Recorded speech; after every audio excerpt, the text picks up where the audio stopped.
Grief kills. Hi, I'm Brian Pombo. Welcome back to Brian J. Pombo Live. I'm going to talk about something that's a little strange for a business show to talk about. And we're going to go into some weird places here. So are you ready to go? I was going to talk. I promised yesterday that we were going to go into the concept of superiority's necessity in business, but I'm going to keep that till tomorrow. So I got to let you hang on for one more because I had some interesting things occur today. And we'll see where this goes in the future, because it's one of those things that I never saw coming. But at the same time, you can't. You gotta take things as they come. I don't normally talk about my deeper views on things. I try to steer clear of politics, religion, and sex here on the show as much as possible. I mean, we dip in here and there, but for the most part, I try to steer clear because I like to keep things kind of open and light here. And then as I get to know people better, then we can get into the deep stuff. Not that I'm opposed to any of that talk. It's just right here it's never been really the place for it. But I wanna dip in here real quick to kind of give you a little story of an experience that I had today. So one of the things that I've been doing lately, and there's a whole bunch of history to this, but I've found that if I kind of put it out there, whether you call it a prayer, whether you call it intentions out into the universe, or what have you, however you want to phrase it, I like to kind of put out there that I'm looking for something. I'm looking for certain people. And my hopes is that they're just going to come to me. Is that I'm going to just stumble upon them. Because I found that if I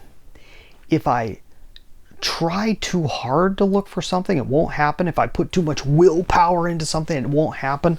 But if I let it happen, it does happen. And this is a weird thing, okay? This is why I say let the magic happen. I honestly believe that if you let things happen, they're more likely to happen than if you try and force it. At least they'll happen the right way.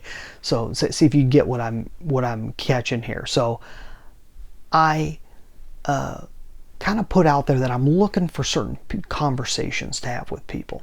I'm looking to meet certain people, and I'm asking that they show up in my life, right? So I had two very interesting conversations today that I never would have gone after if it were just up to me. Something made it happen, I believe. You could say I'm crazy for that, but that's okay. I think that something made these things happen because it's just really strange that these two conversations happen on the same day. The first conversation I had with somebody I know pretty well. She's a friend, and we had talked in the past, but not about too much deep human stuff. But I'm doing some research on a new book, and I was asking her some questions. And all of a sudden, all of this pain and grief came to the surface. She's grieving over people that she's lost in her life, and she just hasn't been able to get over it. It happens to everybody. To one extent or another, people go through this process in their life if you live long enough. If you're lucky to live long enough, and we were talking about it and talking about how that's slowed things down for her. And I'll talk about how that affects all of us in a second. But the funny thing is after that, I went home, I had some lunch, and I did a couple other things. And I was drawn to go talk to another person who I've only talked with online before, and ended up dropping in on his business and talking with him.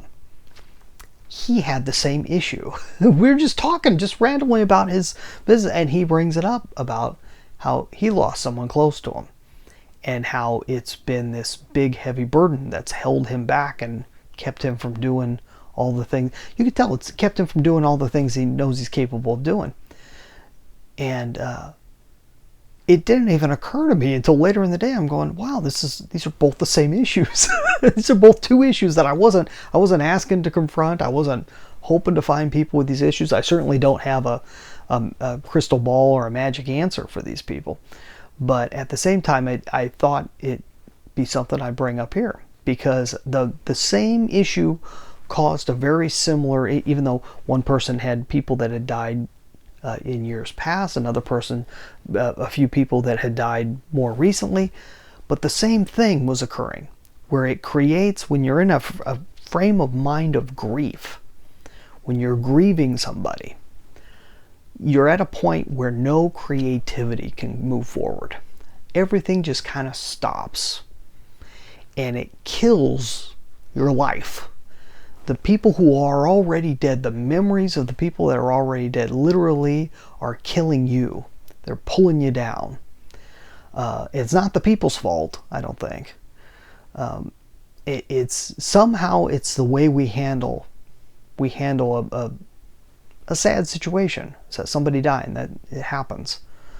But some type of relationship we had with them, whatever else, causes this tie that destroys our life. It keeps us from having any type of, like I mentioned, creativity. I was thinking creativity because both these people are stuck in a way and unable to create more, bring out more beauty in life, because they're stuck in this place. And like I said, I wish I had a direct answer that I could just, here you go, you're fixed, bam, here's a pill. But it doesn't quite work that way. There are ways that I've found out of those types of depressions myself, but people also have to be ready for it. They got to be ready for help and everything else. So if you're someone that's going through this, leave a comment down below. I'd love to hear what you think. If you agree with me that it's holding you back, it's holding you down, and also let me know what you think it would help to get you out of it, because that's an interesting thought too. One of these people actually had an answer for that, and I encouraged that direction, and it's all you can do. If you know someone that's in a similar place, see if they have a direction they think would help, a direction to go, and encourage them in that direction. They're going to know the best, and if they can't see it, they're probably not going to be able to get there quite yet. They're probably just not done going through all that crap, and that's just all there is. It's a big part of life, is getting over stuff, and it's just all that. There's no easy answers to it. Sometimes you just gotta trudge through the mud, like what was it, Churchill, that said, if you're going through hell, keep going. I think he's the one that said that. Anyways, that's all I've got for tonight. I have a training on content marketing. Here's something out of left field. I've got a training on content marketing. If you want to see if your business, what you're trying to bring into the world, can benefit from content marketing, don't spend your time on it if it can't. But if it can, start going in that direction. You can start by just asking the question whether it's right for you or not. Should we even do content marketing is the name of this training, and you can get it by going to contentmarketingquestion.com. Contentmarketingquestion.com. That's all I've got for tonight. We'll see you tomorrow. We'll talk a little more about superiority. You have a good one. In the meantime, get out there and let the magic happen.